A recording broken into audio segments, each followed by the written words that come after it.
Hello, this is the quad envelope algorithm on the disting EX. This gives you 4 envelope generators, optionally with VCAs, optionally loopable, syncable, clockable, and things like that. So we'll just run through it all right now. By way of demo, I've got a couple of the outputs connected up to a envelope and a VCA for a very basic monosynth kind of voice. Got some clocks coming in from elsewhere, and I've got a little MIDI keyboard and a little fader box thing going on, which I'll be using to trigger and tweak things just for demo convenience. But of course, the whole thing can be used with the CV gate inputs without MIDI. So, as I say, 4 envelope generators, 4 envelope shapes. The envelopes are of a complex type. They are delay, attack, hold, decay, sustain, release envelopes. And all the different stages are shown graphically in this little display on the screen. Delay, attack, decay, hold, decay, sustain, release, and so on. Envelopes are, while you're editing them, if you press the button there, it triggers the envelope that you're currently editing, which is kind of useful for preview. There's also this mode here, which is accessed by double-clicking V, which shows all 4 of the envelopes at the same time. So if I just trigger them from MIDI over here, you'll see that they're all animating away, and they can all have different shapes. If you double-click V to go back, if you really like that mode and wish it was there all the time, there's an option. You can go into Auto Visuals, turn that on. That's a number of seconds, and then whenever the display is idle, it'll default to back to that mode. So you can edit stuff and then leave it, and it'll go back to Auto Visuals, which is quite nice. So yeah, various stages. So delay stage, that stays at 0 before the envelope actually starts doing stuff after it's triggered. And then attack, hold, decay, sustain, level, which can go negative, and then the release. You've also got shape controls, so the attack shape from almost linear to exaggerated exponential, and the decay and release shapes, again from almost linear to exaggerated exponential kind of shape. And then the final control you have there is the range. So that basically is a multiplier on the times. So times 1, everything is working in milliseconds, you can see there. If I turn that up to times 10, then everything's 10 times longer. So that's now seconds.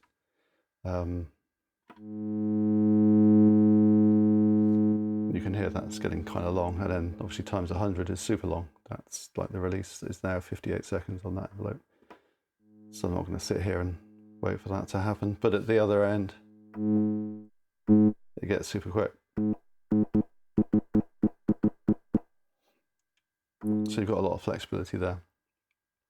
So that's your basic envelope shape parameters, and those are replicated 4 times for the 4 different shapes. There we go, blah, blah, blah, blah, blah, blah, blah. Now, so you've got 4 shapes, and then we're on to the envelope generators proper. And now the reason these are separated is because the envelopes can share the shapes. And why would you want to do this? Well, perhaps you've got a 4-voice polysynth patch where you've got 4 voices and which need 4 envelopes. But because it's a polysynth, all voices should sound the same, so you only want to have 1 set of envelope shapes. And if you change the attack, you wanted to change the attack on all 4 of the voices at the same time. So that's when you might want to share. Similarly, you can actually share the trigger inputs. So in this case, you'd want to do that. You'd want to have a single trigger shared by 2 envelopes, say for the filter and the VCA. So at the moment, everything defaults to 1 trigger per envelope. So that's just doing my VCA. But if I skip ahead to envelope 2 here, and change its input to trigger 1 as well, then when I get this sequency thing going,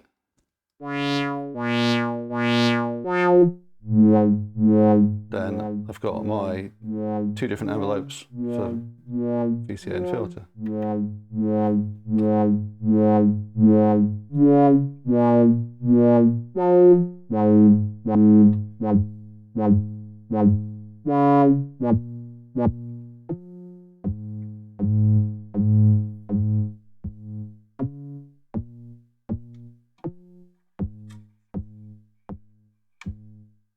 Yeah, so you get the idea. They're independent.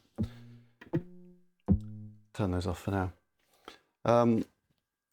The other things you can do with the triggers, it's trigger 1, 2, 3, 4, 5, 6, is the basic inputs. You've also got trigger none, which means you're either going to trigger it from MIDI or you're going to trigger it from its clock input, which I'll come to later on. And then once you're beyond those, you're into the VCAs. Now, each envelope can also have a VCA input, and then the output becomes not the envelope shape, but the result of applying the envelope to the sound. So just by way of a demo, I'll patch that in. So I'm going to use input 5 as the VCA and trigger 1. And so I just need to repatch that, bear with me. Okay, so what I've done is this is now my audio output straight into the mixer. And then this is a audio input coming from a disting here, which is just playing a sample. And now if I trigger my envelope, like so, it's applying the envelope. So that maybe saves you a VCA. So I mean, I could replace this VCA here by patching the output of that back into here and then out, rather than using an external VCA. But just for the purposes of a demo, it's nice to have these things separated. So yeah, VCA inputs, I'll unpatch that again and say no more about it, but they're there if you want to use them. Okay, so we're back. We've unpatched that VCA. So inputs parameter, shape parameter, that lets you choose one of the 4 different shapes for the envelope, as discussed. Now trigger modes. Trigger modes, there are a few of these. So the one we've been using up to now is gate. So basically that is you trigger it and you hold it and you release it, like so. It's going to stay on the sustain stage as long as you hold the gate. The next one is trigger. So this basically plays the whole envelope, however long or short you hold, or how long you trigger it for. It's just going to play through each stage for its full length and then go back. So if I edit this a bit, including some delay maybe, it's just going to work through those different stages once and then stop. Gated loop is going to loop through the envelope stages, but only as long as you hold down the gate. So if I hold, and then release, it's going to go away. Looping, once it's triggered, it just loops forever.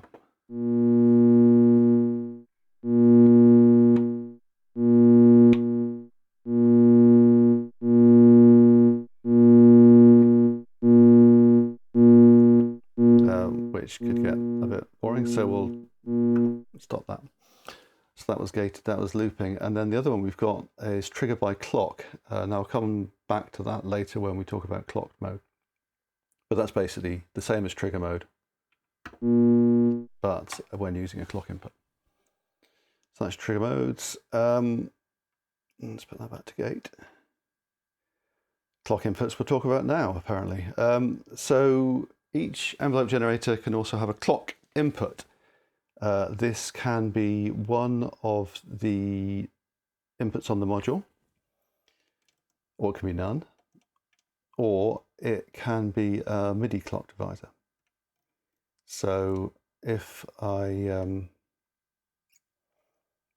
so it defaults to input 5. So let's just put a clock into input 5. Just unplug that. So let's take a clock from, I've got an FH2 up here. Put that into input 5. So this is displaying the clock time. Let's have a slightly no, that'll do. Let's have a slow one. Okay, so that's a clock. So if you give it a clock, either from MIDI, I've got a MIDI clock coming in here, by the way, either from MIDI or from a gate input, then you can have the envelope time synced to that clock. You don't have to trigger it from the same clock, you can trigger it from something else. So this is, the time is now set by clock, but it's still triggerable by whatever. So I can just trigger it manually or like so from MIDI or from my sequence. Yeah. And then the next parameter is clock mode. So in fact, at the moment it's off. So it's registering the clock time, but it's not using it. There are 3 different clock modes. There's this one, no stretch. In fact, what I'm going to do, just because it makes it easier to demo, rather than having them separately clocked and triggered, I'm going to go back here. No, not. I'm going to go back here and put this into triggered by clock mode, which means that it's going to trigger the envelope from the clock itself. Just because that's a bit easier to deal with. And I'm going to unplug the sequence because that's just confusing the issue at the moment. All we need is this envelope. Okay. So clock mode no stretch. That basically means if the clock is shorter than the natural time of the envelope, it'll shrink it down, but if the clock is longer than the natural time of the envelope, it'll just play the envelope and then stop. So in this, if I just get rid of the clock for a minute, so that's the natural clock speed, right? If I speed it up a wee bit,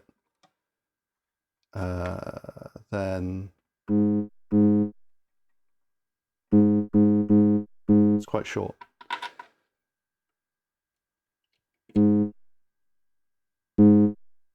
So the clock's not changing that. But if I give it a faster clock, it's now adjusted the clock time to fit within that clock, period.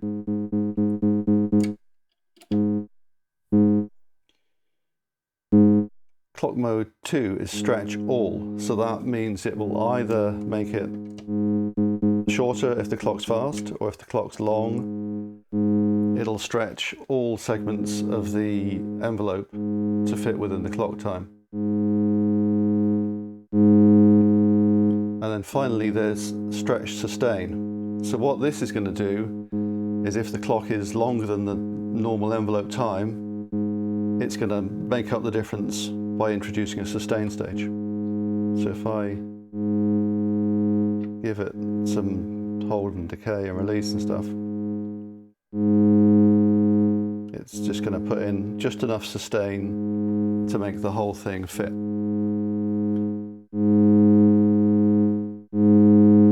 Okay.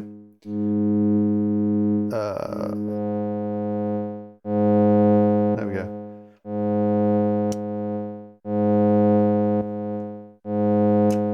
Just going to unplug that for a minute before we go slowly mad. And then the other thing I wanted to mention about the clocks was, as I said, it does respond to MIDI clock coming through. So what? That's right. So when you're selecting a MIDI clock input, you also get to choose the clock divisor. So I've got a little kick drum here, which is on a quarter note. So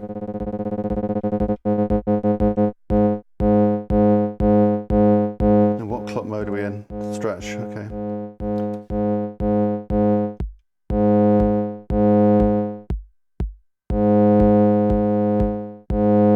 you see it's basically making the envelope fit.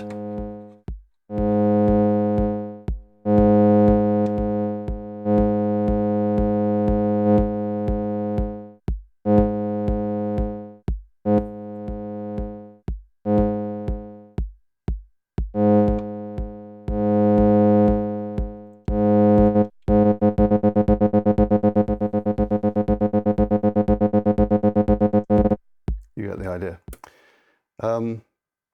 So that's quite handy for kind of rhythmic modulation.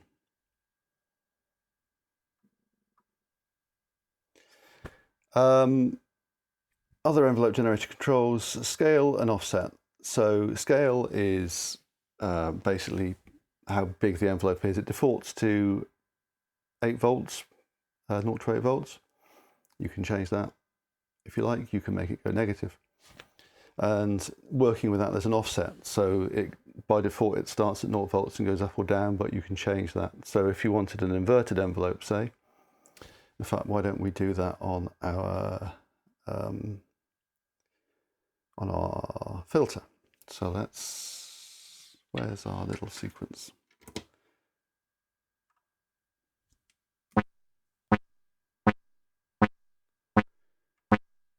So let's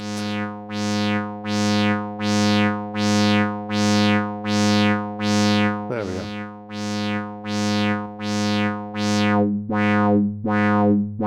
So if we envelope 2, so that's reducing the scale, making it go negative, and then if we offset it, and then,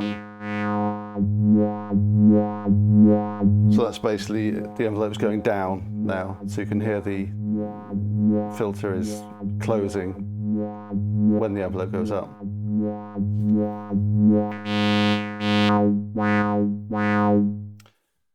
So that's scale and offset. You can have the note velocity affect the scale.